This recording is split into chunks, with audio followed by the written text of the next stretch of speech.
Hi friends आमी देवजानी आजकेও নিয়ে এসেছি গরমে একদম রিফ্রেশিং একটা ড্রিঙ্কসের রেসিপি কাঁচা আমের টকঝাল মিষ্টি শরবত।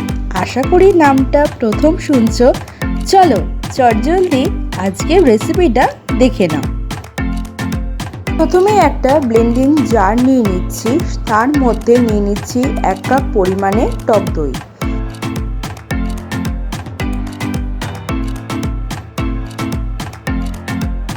এরপরে আমি একটা মিডিয়াম সাইজের কাঁচা আমকে ঠিক এইভাবে টুকরো করে নিয়েছি।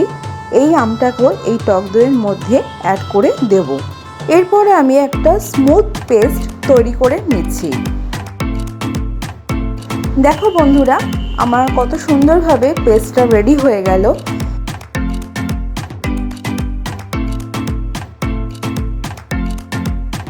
এর মধ্যে আমি দিয়ে দিচ্ছি 1 কাপ পরিমাণে চিনি, হাফ টিস্পুনের মতন নুন, একটা কাঁচা লঙ্কাকে আমি ভেঙে এই পেস্টের মধ্যে দিয়ে দিচ্ছি। আর লাগছে আমাদের শরবতটাকে আরও বেশি চটপাটা বানানোর জন্য নিয়ে নিয়েছি আমি চাট মশলা।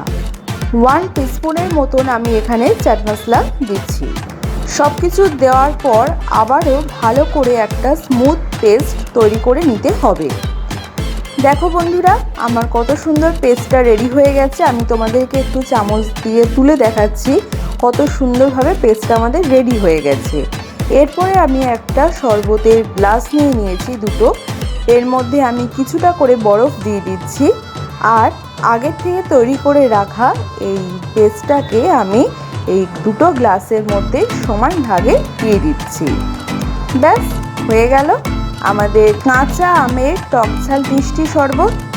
কত কম সময়তে তোমরা এই শরবতটা তৈরি করে নিতে পারবে দেখো। তাহলে একদম দেরি করো না।